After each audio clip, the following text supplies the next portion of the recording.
गरीब देवरानी ने बनाई 4 जेठानी की फूलों की साड़ी। अक्षरा, जरा मुझे भी अपना मेकअप लगाने के लिए दोगी? हाँ, ये लो। परी, मगर इसमें बस थोड़ा सा ही फेस पाउडर है।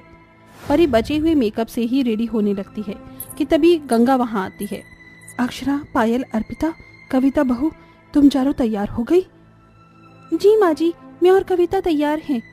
अक्षरा बहू, जल्दी करो, बारात निकलने के लिए तैयार खड़ी है। ओहो मम्मी जी, ऐसे जल्दी मत मचाइए, मुझे मेकअप कर लेने दीजिए। एक तो कहीं से भी हमारा ससुराल शादी वाला घर नहीं लग रहा। अरे हम चारों भाभियों के इकलौते देवर की शादी है, मगर हम बहुओं के लिए एक नई साड़ी भी नहीं खरीदी किसी ने। परी, इसके लिए तुम सासू माँ को क्यों सुना रही हो?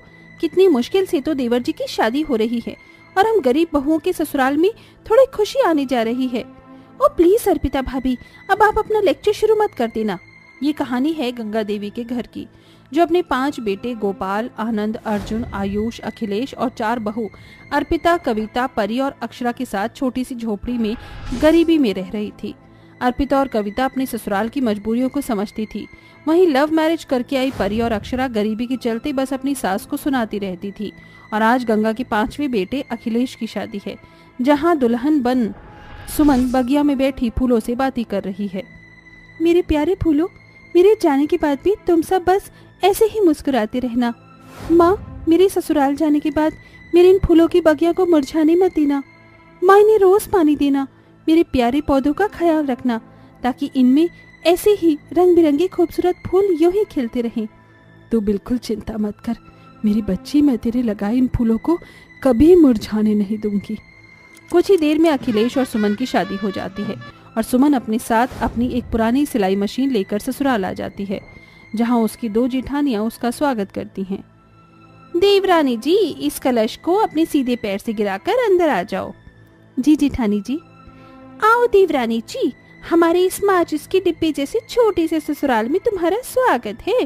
हम जेठानियों ने तो सोचा था कि हमारी प्यारी देवरानी अपने साथ दहेज में कोई सोफा सेट, बेड, फ्रिज ये सब लाएंगी, मगर लाई क्या है? खटारा सा सिलाई मशीन। घमंडी परी की बेइज्जती भरी बातों को काटते हुए अर्पिता कहती है, अरे वाह देवरानी जी, तुम्हारी ये शादी का जोड़ा तो बड़ा ही सुंदर लग रहा है।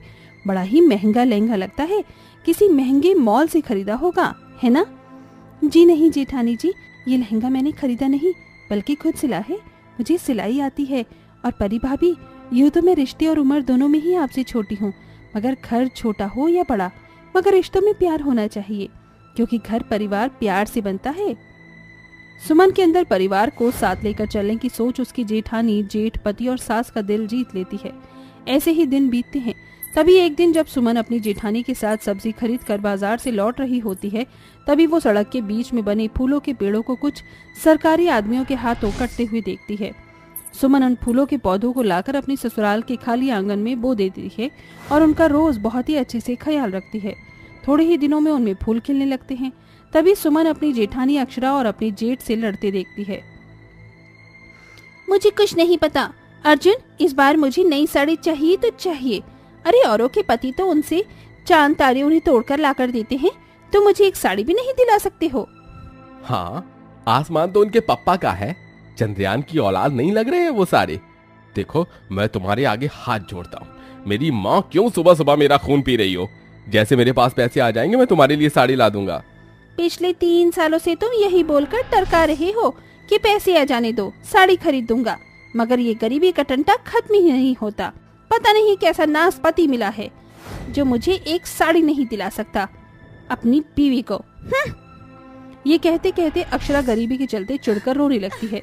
ये देखकर उसकी देवरानी कहती है, मुझे जेठानी जी के लिए बहुत बुरा लग रहा है, मगर मेरे पास तो इतने पैसे भी नहीं कि मैं उन्हें एक नई साड़ी खरीद कर दे दूं।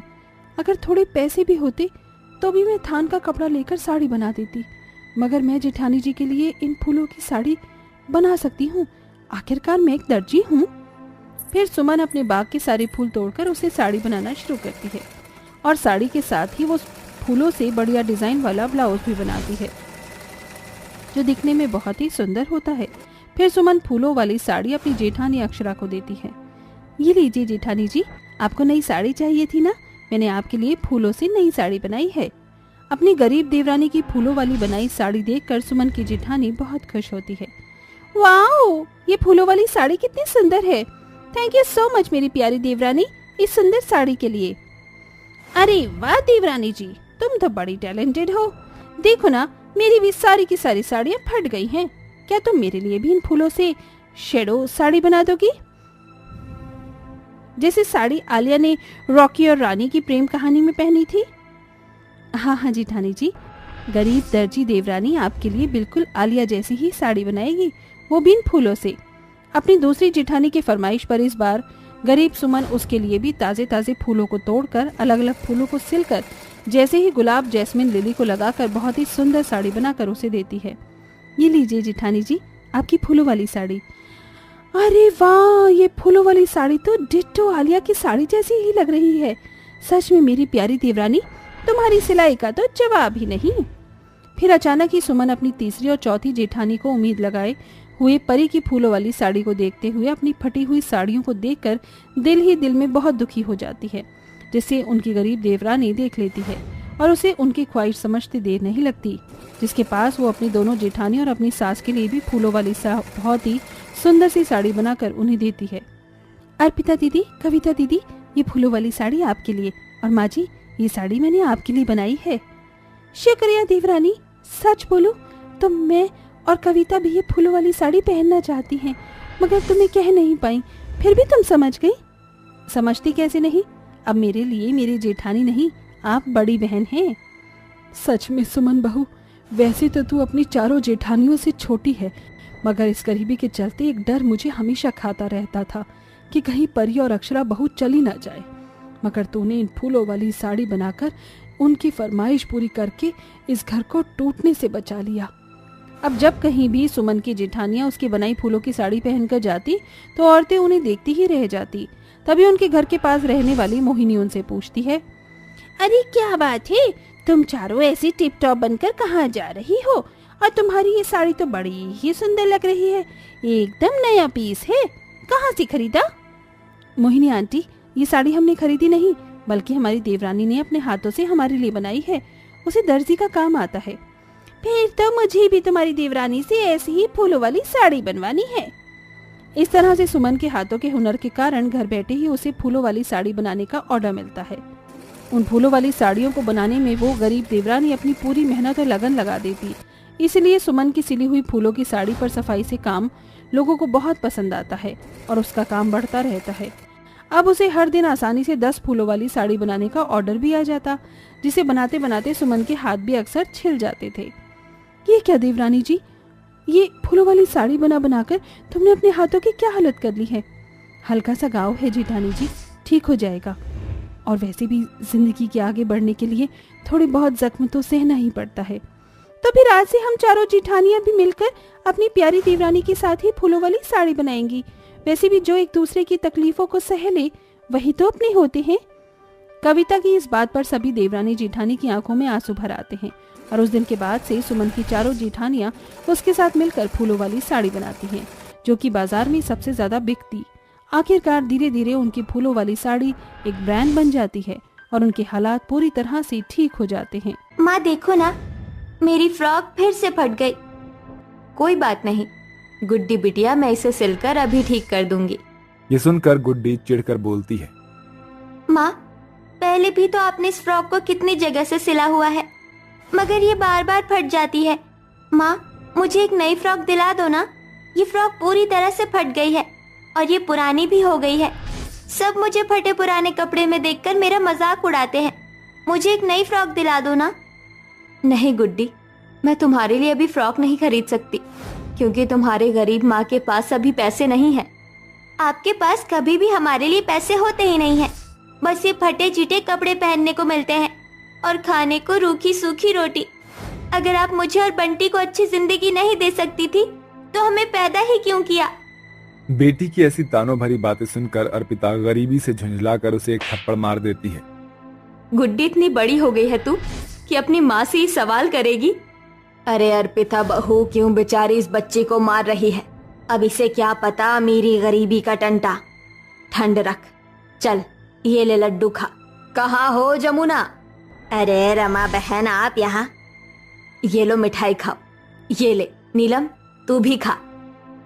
मगर काकी, ये तो बताइए मिठाई किस खुशी में खिला रही है? मेरी बेटी पायल की शादी सेट हो गई। बड़े ही अमीर खानदान से है उसके ससुराल वाले। ये देखो, पायल की शादी का जोड़ा, लाखों का लहंगा भेजा है और हम सभी के लिए भी महंगे कपड़े भेजे हैं। मगर अब सबकी किस्मत मेरी पायल जैसी अच्छी कहाँ। वैसे जमुना, नीलम की शादी कहीं लगी कि नहीं?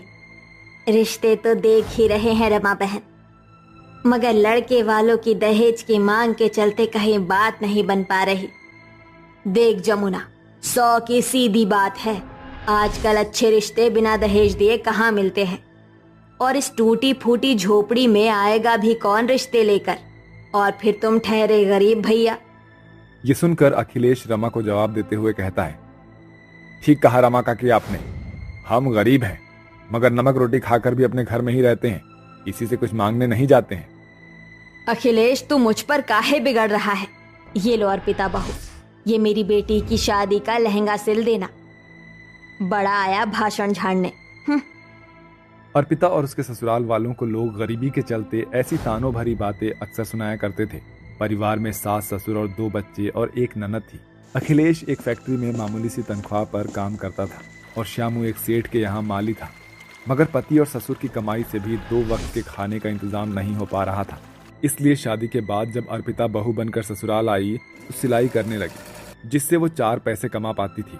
मगर सारे पैसे घर खर्च में ही चले जाते थे, जिसके चलते अर्पिता और उसके गरीब ससुराल वाले फटे चिटे कपड़ों में ही गुजारा करते थे। एक दिन अर्पिता कपड़े सिल रही होती है कि तभी उसका ससुर श्यामू अपने कंधे पर ढेर सारे पेड़ पौधे लेकर आता है, जिनमें कई सारे खूबसूरत फूल भी खिले होते हैं।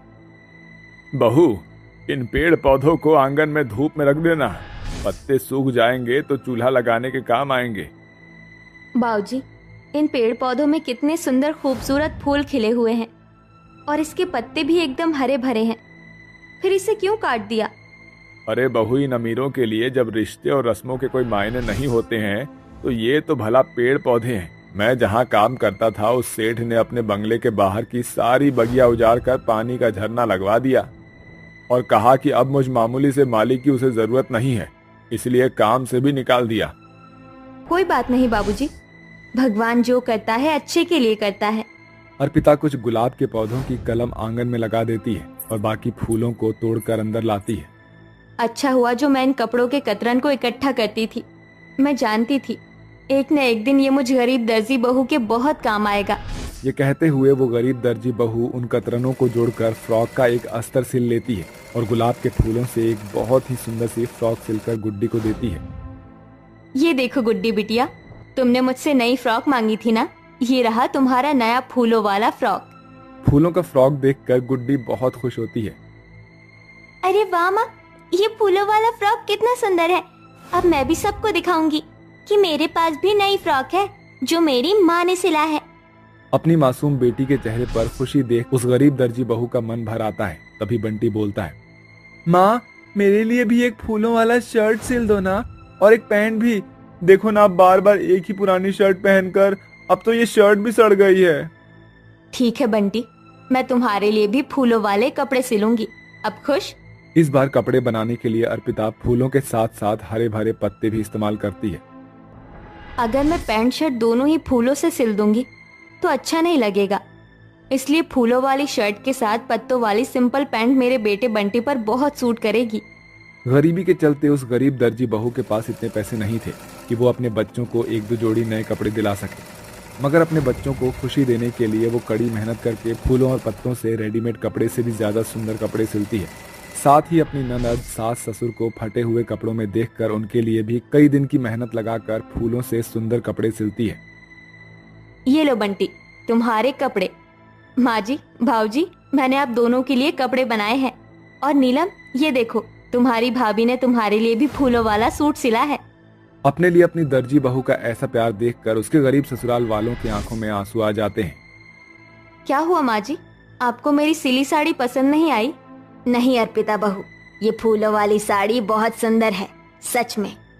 हाँ बहू, सच में तूने मेरे लिए भी बहुत सुंदर फूलों वाला धोती कुर्ता सिला है।